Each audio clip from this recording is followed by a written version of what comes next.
Insurance కంపెనీల్లో 100% విదేశీ పెట్టుబడులకు అనుమతిస్తోంది కేంద్రం. ఈ ఎఫ్డీఐలు వస్తే ఎలాంటి మార్పులు వస్తాయి? ఇన్సూరెన్స్ రంగంలో ఎలాంటి మార్పులు రాబోతున్నాయి? మనకి ఎలాంటి ప్రయోజనాలుంటాయి? పోటీ పెరిగి ప్రీమియంలు తగ్గుతాయా, లేకపోతే ఇన్సూరెన్స్ పాలసీలు కట్టడమే గానీ క్లెయిమ్ చేయలేమా? Watch this report.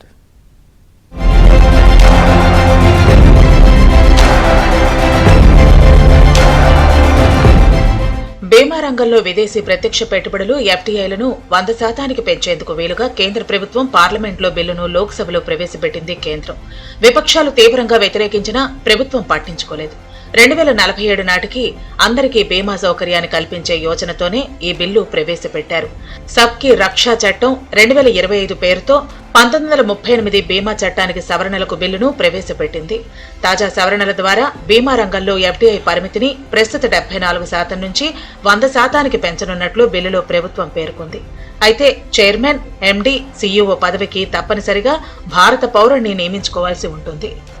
Issues such as, and I'm a bit disappointed, issues such as, sir, अधिकार के बारे में ही बात करते हुए, because speaker has asked me to say a few words on it, I'm saying everything is subject to the chair. Everything is subject to the direction given by the chair, and I am also subject to the direction given by the honorable speaker, sir. So with your permission, because you are given, I am going to have to answer this. No need to shout me down. No need to shout me down. Bima Yojana, where did it come from? Atal Pension Yojana, where did it come from? These are points, these are common people's insurance coverage being given at a very nominal premium, and that is given by Honorable Prime Minister. That is a scheme. All these are included. All these are included as a scheme by Honorable Prime Minister. And today they want to talk about welfare measure and insurance. Very welcome to talk. And I will say more about what Prime Minister Modi did because of financial inclusion. And that is the reason why in this country, during COVID also, we could give insurance coverage to people. ప్రభుత్వం ఇప్పుడు insurance కంపెనీల్లో 100% విదేశీ ప్రత్యక్ష పెట్టుబడులకు అనుమతి ఇవ్వడం అంటే విదేశీ కంపెనీలు ఇక్కడ బిజినెస్ ను పూర్తి స్థాయిలో చేసుకోవచ్చు. ఇన్సూరెన్స్ పాలసీలు అమ్మేవాళ్లు ఎక్కువ, కొనేవాళ్లు తక్కువ. ఇప్పుడు విదేశీ కంపెనీలు వచ్చి పోటీ పెరిగితే కంపెనీలు కస్టమర్ల నమ్మకం కోసం మరింత కష్టపడాల్సి వస్తుంది. ఫలితంగా పాలసీలు సులభంగా లభిస్తాయి, ప్రీమియం ధరలు తగ్గుతాయి. మొబైల్ యాప్లోనే క్లెయిమ్ సెటిల్మెంట్ వస్తుంది. ప్రీమియం వివరాలు తెలిపే డిజిటల్ డాష్ బోర్డులు ఉంటాయి. అంటే ఇన్సూరెన్స్ అనుభవం కూడా బ్యాంకింగ్, మ్యూచువల్ ఫండ్స్ లాగా సులభం, ఆధునికం అవుతుంది.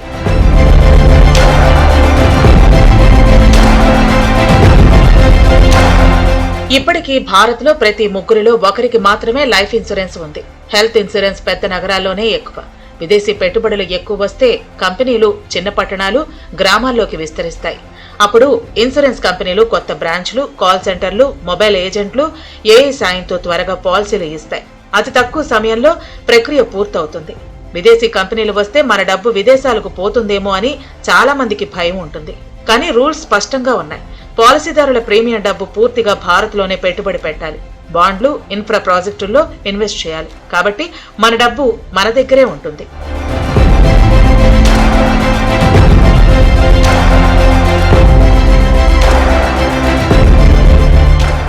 ఎక్కువ కంపెనీలు వస్తే ఎక్కువ ఆప్షన్లు ఉంటాయి. దాంతో పాటే కన్ఫ్యూజన్ పెరుగుతుంది. చాలా పాలసీలు, కాంప్లికేటెడ్ రైడర్లు, ఆకర్షించే యాప్లు, ఇవన్నీ కస్టమర్లకు తప్పుదారి పట్టించవచ్చు. కాబట్టి మంచి క్లెయిమ్ సెటిల్మెంట్ రికార్డు ఉన్న కంపెనీ ఎంచుకోకపోతే అంతే సంగతులు. పాలసీలో ఏది కవర్ అవుతుందో, ఏది రాదో అన్ని జాగ్రత్తగా చదవాలి. పైకి దేశభక్తి నటన, లోపల విదేశీ కార్పొరేట్లకు భజన, ఇది బీజేపీ విధానం. కాబట్టి భారతదేశ పారిశ్రామిక రంగం అంతా కూడా ఇతర కార్పొరేట్ కంపెనీలకు, ఇతర దేశాల నుంచి వచ్చినటువంటి కార్పొరేట్ కంపెనీలకు లొంగిపోతున్నటువంటి లేదా వాళ్ళకి తాకట్టు పెడుతున్నటువంటి ధోరణి చూస్తున్నాం మనం. అదానికి డబ్బు కావాల్సింటే ఎల్ఐసి నుంచి అప్పు ఇప్పించినారు. కాబట్టి ఎంతో సేవ చేస్తున్నటువంటి ఈ దేశానికి భారతీయ కంపెనీ జీవిత బీమాను చంపేయడం అంటే భారతదేశ ఆర్థిక అభివృద్ధిని విదేశీ కంపెనీ చేతిలో పెట్టడమే. కాబట్టి 100% ఇవ్వడం తప్పు. సరే, ఇచ్చినా మరి ఇతర కంపెనీలు అన్నప్పుడు భారత్ జీవిత బీమా సంస్థ భారతదేశంలో అదొకటే ఉంది, ఎల్ఐసినే. తర్వాత జిఐసి ఉన్నాయి, జిఐసి లాసెస్లో ఉన్నాయి. జిఐసి కంపెనీని విలీనం చేసినా అది ఎల్ఐసికి బరువు తప్ప ఇంకోటి కాదు. విదేశీ పెట్టుబడులకు తలుపులు బార్లా తెరవటంతో బీమా సంస్థల విలీన ప్రతిపాదన ఊపందుకుంది. ప్రభుత్వ రంగ సాధారణ బీమా కంపెనీలను విలీనం చేసి ఒకే సంస్థగా ఏర్పాటు చేయాలన్న పాత ప్రతిపాదనను ఆర్థిక శాఖ మళ్లీ తెరపైకి తీసుకొచ్చింది. Oriental insurance, national insurance, United India insurance సంస్థల ఆర్థిక పరిస్థితి మెరుగుపడటంతో ప్రభుత్వం ఈ దిశగా అడుగులు వేస్తోంది. తద్వారా వాటి సామర్థ్యాలను పెంచడంతో పాటు స్థాయిని పెంచాలని చూస్తోంది. ఆర్థిక ఇబ్బందుల నుంచి బయటకు తెచ్చేందుకు 2019-20 నుంచి 2021-22 మధ్య కాలంలో ప్రభుత్వం 17,450 కోట్ల పెట్టుబడులు పెట్టింది. 2018-19 బడ్జెట్లో అప్పటి ఆర్థిక మంత్రి అరుణ్ జైట్లీ ఈ 3 కంపెనీలను విలీనం చేసి ఒకే బీమా సంస్థను ఏర్పాటు చేయనున్నట్లు ప్రకటించారు. అయితే 2020 జూలైలో ఈ ఆలోచనను ప్రభుత్వం విరమించుకుంది. అదే సమయంలో 3 కంపెనీలకు 12,450 కోట్ల మూలధనాన్ని అందించేందుకు కేంద్ర కేబినెట్ ఆమోదం తెలిపింది.